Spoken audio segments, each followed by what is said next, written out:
Assalamualaikum warahmatullahi wabarakatuh. Halo semuanya, perkenalkan kami dari kelompok 1.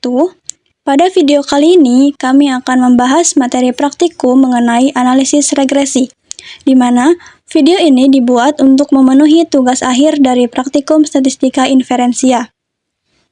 Kami terdiri dari 4 anggota. Yang pertama ada saya sendiri, Wulandari, sebagai pemateri pertama. Kemudian ada Indah Nur Ilmi Jannah sebagai pemateri kedua. Ada Gina Rizkina sebagai pemateri ketiga. Dan ada Riri Novianti Dewi sebagai pemateri yang keempat. Langsung saja kita bahas konsep materinya terlebih dahulu. Analisis regresi itu terbagi menjadi 4. Analisis regresi linear sederhana, analisis regresi linear berganda, analisis regresi logistik, dan analisis regresi variabel dummy. Namun, kita akan membahas 2 analisis regresi, yaitu analisis regresi linear sederhana dan analisis regresi linear berganda. Yang pertama, ada analisis regresi linear sederhana. Analisis ini adalah suatu metode statistik yang digunakan untuk memahami hubungan antara 2 variabel, yaitu variabel independen X atau variabel bebas, dan satu variabel dependen atau Y, atau variabel terikat. Analisis regresi linear sederhana bertujuan untuk menemukan garis lurus terbaik yang memprediksi nilai variabel dependen berdasarkan nilai variabel independen. Bentuk umum dari analisis regresi linear sederhana yaitu Y sama dengan beta 0 ditambah beta 1 X ditambah E, di mana Y-nya itu adalah variabel dependennya, X adalah variabel independen, dan B0 dan B1 itu titik. Untuk B0 titik potong sumbu Y dan B1 kemiringan beta 1 kemiringan garis regresi. Untuk E-nya itu adalah kesalahan residualnya. Kemudian untuk analisis regresi linear berganda merupakan teknik statistik yang digunakan untuk memodelkan hubungan antara satu variabel dependen dengan 2 atau lebih variabel independen. Jadi, untuk regresi linear berganda ini menggunakan lebih dari satu variabel independennya atau variabel bebasnya.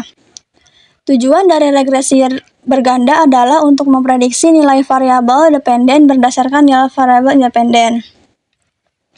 Bentuk umum dari analisis regresi linear berganda adalah Y sama dengan beta 0 ditambah beta 1 X1 ditambah beta 2 X2 ditambah dan seterusnya sampai beta K XK. Jadi yang X-nya ini tergantung variabel independennya itu ada berapa. Ditambah E, di mana Y itu adalah variabel dependen dan X1, X2 sampai XK itu variabel independennya, dan B0, beta 0, beta 1 dan seterusnya sampai beta K itu parameter populasi yang nilainya tidak diketahui. Untuk E-nya itu adalah kesalahan residualnya. Langsung saja kita ke praktikumnya. Kita buka SPSS-nya terlebih dahulu. Misalkan terdapat kasus seorang mahasiswa sedang melakukan penelitian terkait intensitas belajar siswa dengan pengaruhnya terhadap nilai ujian sekolah. Oleh karena itu, mahasiswa tersebut perlu mengambil data nilai ujian siswa dan waktu belajar tiap individu siswa. Judul penelitiannya yaitu pengaruh intensitas belajar terhadap nilai ujian sekolah. Dari kasus ini, kita bisa ketahui bahwa terdapat satu variabel independen yaitu intensitas belajar, dan satu variabel dependen, yaitu nilai ujian sekolah. Oleh karena itu, pada kasus ini kita menggunakan analisis regresi linear sederhana untuk mengetahui pengaruhnya. Kita masukkan kita inputkan semua data dari intensitas belajar dan nilai ujiannya itu ke dalam SPSS. Maka akan seperti ini. Kemudian untuk mengganti nama di sininya itu menggunakan variabel view. Namanya yang variabel pertama itu X, intensitas belajar, dan Y-nya nilai ujian. Nah, bisa ditukar ya, misalkan di nama di sininya itu X, kemudian di labelnya intensitas belajar, ataupun sebaliknya. Selanjutnya kita lakukan uji prasyarat terlebih dahulu. Yang pertama adalah uji normalitas. Caranya itu ke analyze, descriptive statistic, explore. Selanjutnya kita masukkan semua variabelnya ke dependent. Caranya itu kontrol A, boleh terus klik panah ini ke dependent semua, kemudian plot dan centang normality plot with test, kemudian continue dan oke. Maka akan muncul outputnya. Kita lihat yang test of normality-nya. Kemudian kita lihat di bagian sig-nya. Nah, ini kan terdapat dua kategori ya, ada Kolmogorov dan Shapiro. Karena datanya itu kurang dari 50, yaitu tadi ada 30, sehingga kita menggunakan Shapiro-Wilk. Nah, kita lihat signifikansinya. Untuk data yang normal itu, jika signifikansinya itu lebih dari 0,05. Nah, kita lihat variabel X-nya itu signifikansinya 0,350, maka berdistribusi normal, dan Y-nya juga 0,065. Nah, ini juga berdistribusi normal. Kemudian kita lanjut ke uji yang kedua, yaitu uji homogenitas. Caranya ke analyze, kemudian compare means, one way ANOVA. Selanjutnya masukkan ke dependennya itu nilai ujian atau Y, dan intensitas belajarnya itu ke faktor. Klik yang panahnya, kemudian ke options, dan centang homogeneity of variance test, kemudian continue dan oke. Nah, bisa dilihat di outputnya itu ada test of homogeneity-nya. Untuk homogeneity itu menggunakan Levena statistik. Jika lebih dari 0,05 maka dikatakan homogen. Sehingga data ini nilai signifikansinya 0,078, itu lebih dari 0,05, maka data ini homogen.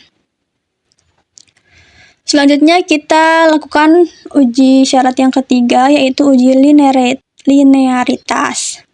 Caranya itu ke analyze, compare means.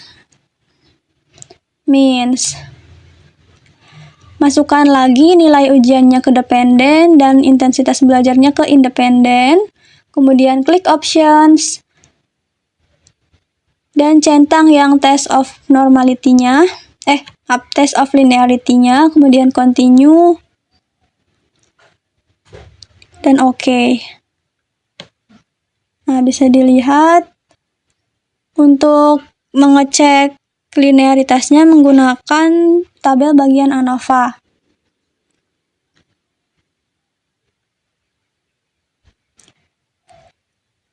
Jika datanya dikatakan linear, jika nilai linearity-nya itu kurang dari 0,05 dan deviation from linearity-nya lebih dari 0,05.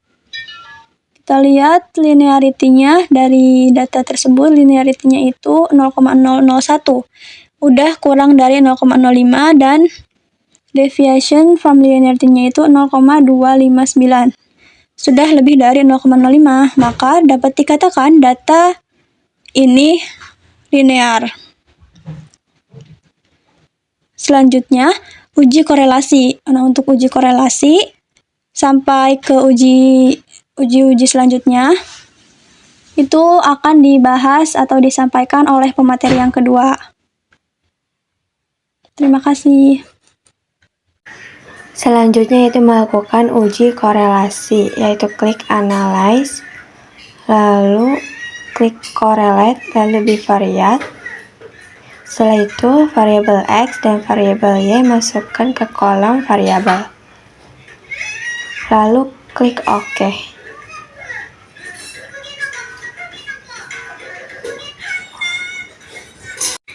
Lalu pada tabel tersebut terdapat nilai signifikasi 0,01,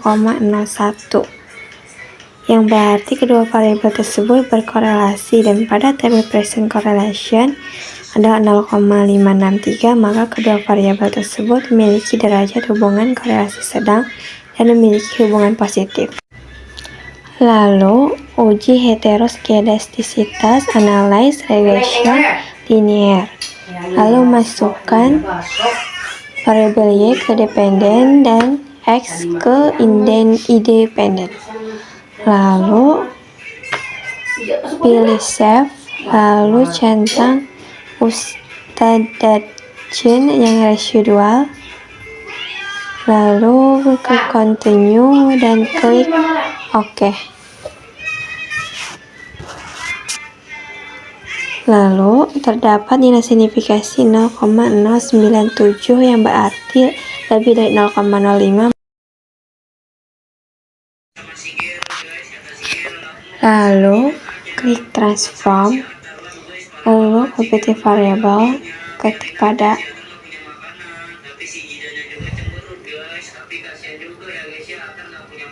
target variable hash res. Lalu pada kolom validation group kita pilih arithmetic, pilih ABS, lalu ke atasin, lalu klik yang itu, lalu pindahkan pada kolom numeric expression. Setelah itu klik OK.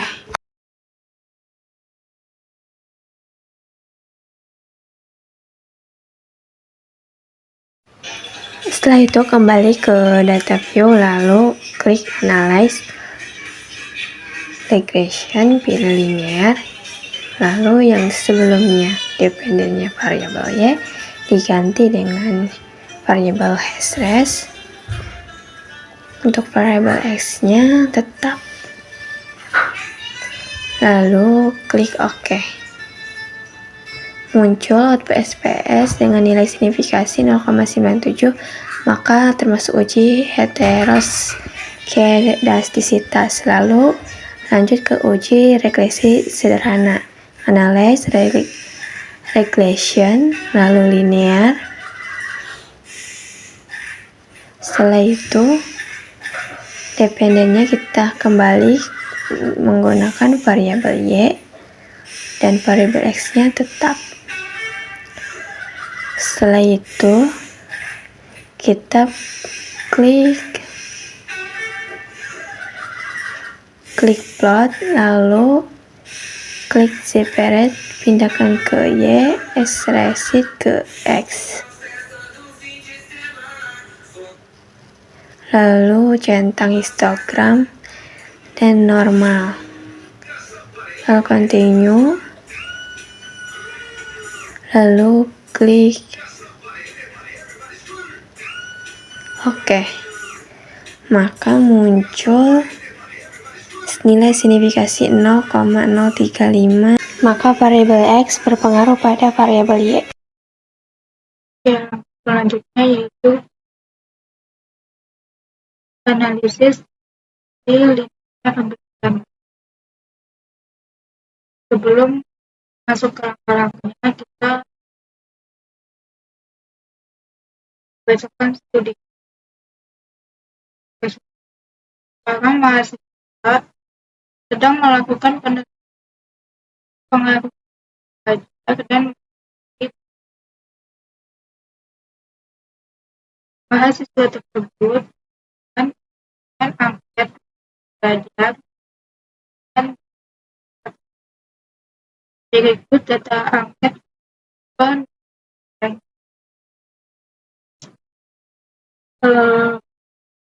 sebelum input data dan kita buka PDF dulu, lalu kita klik pada buku dari X1 itu lingkungan belajar, 2 itu, lalu kita klik, terus setelah itu input datanya, lalu kita akan lakukan uji normalitas plot, dan terangkan plot, analyze, pilih segmen, lalu klik linknya, lalu lingkungan belajar dan motivasi kita masukkan ke independen.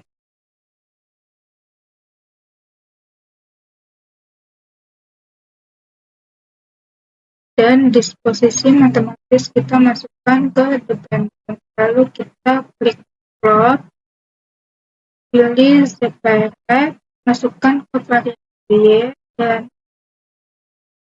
result masukkan ke variabel X. Lalu kita klik normal probability plot. Lalu klik continue. Habis itu kita klik save.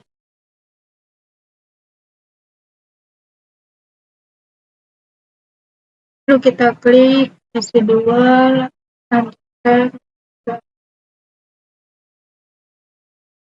lalu klik continue. Lalu di sini klik save.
Kita bisa lihat gambar di sini, yaitu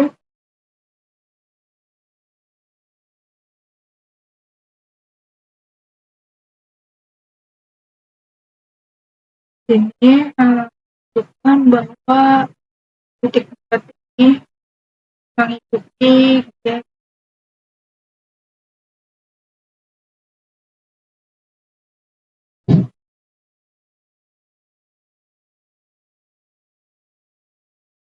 karena titik-titik pada grafik sebagian besar mengikuti garis diagram, maka dapat disimpulkan bahwa asumsi normalitas residual terpenuhi. Ini berarti rekayasa akan normalitas dapat dilanjutkan ke interpretasi dan uji selanjutnya. Lalu langkah selanjutnya kita kembali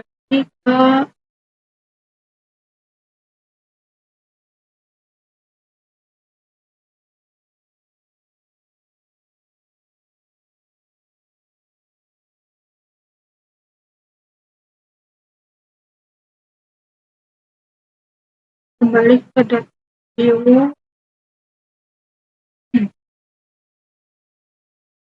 Ini lalu kan udah yang muncul dulu, kita analisis parametrik regesial terus yang lalu pilih yang dan satu plus variabel, lalu kita klik Save.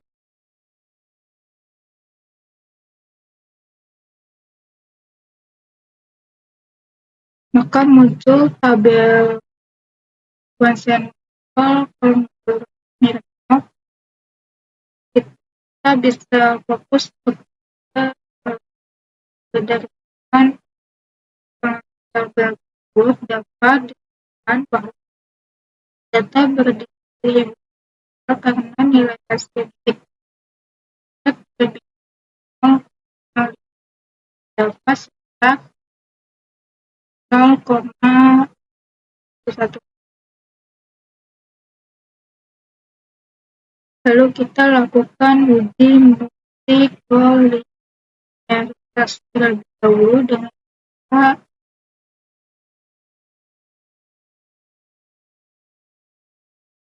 klik analyze, pilih regression, lalu pilih linear.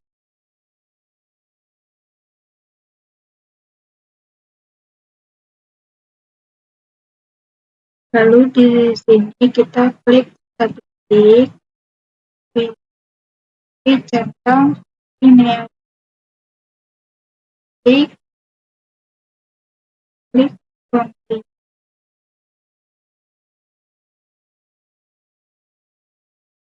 Habis itu klik, kita bisa fokus ke tabel koefisien.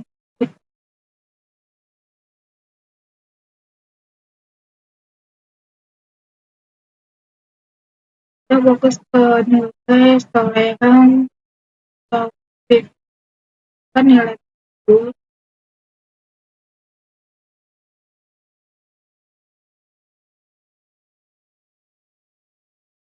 Kita dapat fokus pada nilai toleran dan PIP. Untuk nilai toleran ini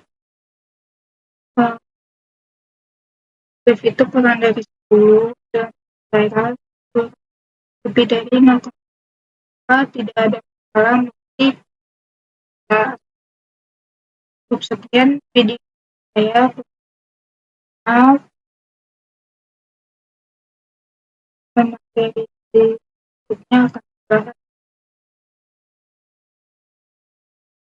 Terima kasih.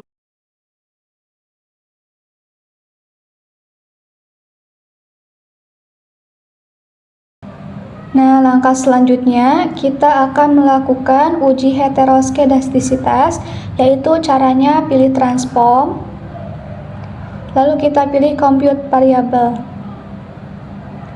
Nah, di sini kita klik bagian arithmetic, lalu kita pilih ABS, lalu kita masukkan variabel unstandardized ke dalam ABS-nya.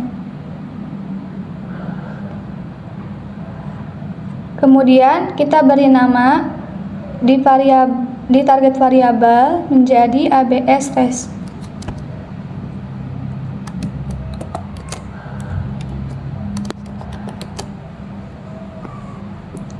Lalu kita oke.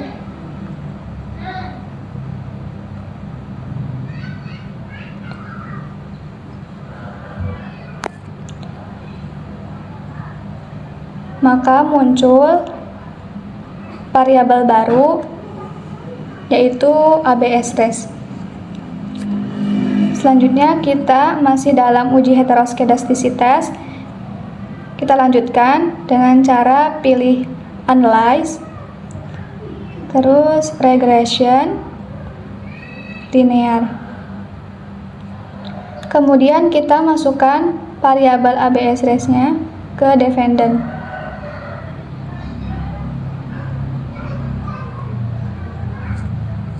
Lalu klik OK.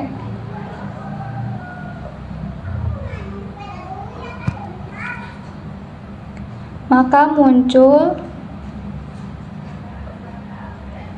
tabel koefisien yang dimana untuk kriterianya itu jika nilai signifikansinya lebih besar dari 0,05 maka berkesimpulan bahwa data itu tidak terjadi gejala heteroskedastisitas. Nah, kita bisa lihat di bagian signifikansinya di mana untuk variabel lingkungan belajar itu 0,811 dan untuk variabel motivasinya itu 0,624. Nah, di mana nilai tersebut itu lebih besar dari 0,05. Maka dapat disimpulkan bahwa tidak terjadi gejala heteroskedastisitas atau asumsi uji heteroskedastisitasnya itu sudah terpenuhi.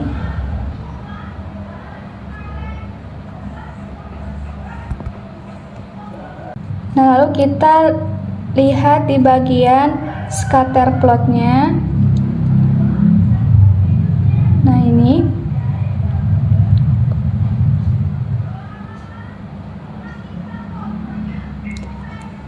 Nah, kita bisa lihat gambarnya. Nah, di sini tidak ada pola yang jelas dan sebaran datanya itu menyebar di atas dan di bawah atau sekitar angka 0. Maka dapat disimpulkan bahwa datanya itu tidak terjadi gejala heteroskedastisitas atau asumsi uji heteroskedastisitas sudah terpenuhi. Nah, lalu kita bisa kembali lagi ke data view.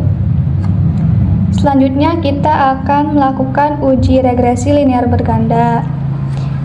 Nah, di sini kita pilih lagi analyze, terus regression, linear.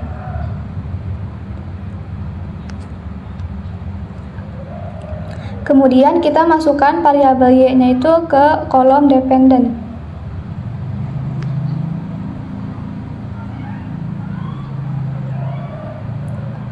Dan untuk variabel x-nya itu tetap sama di independent. Kemudian kita pilih plot. Lalu untuk y-nya itu Zrevert, ini udah ada, sama x-nya itu Streisand. Dan untuk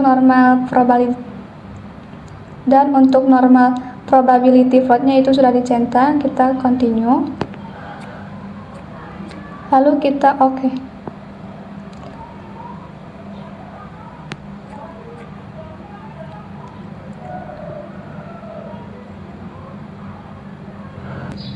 Nah, kemudian kita lakukan analisis regresi linear berganda. Untuk tahapannya itu sama seperti regresi linear sederhana, hanya yang membedakannya itu untuk menentukan persentase pada uji regresi linear berganda menggunakan adjusted R-square. Nah, diketahui bahwa nilai adjusted R-square-nya itu sebesar 0,383. maka memiliki arti bahwa variabel lingkungan belajar dan motivasi memberikan pengaruh secara bersama-sama sehingga sebesar 38,3% terhadap variabel disposisi matematis. Nah, mungkin cukup sekian penjelasan dari kelompok kami. Mohon maaf atas kurang dan kurangnya. Wassalamualaikum warahmatullahi wabarakatuh.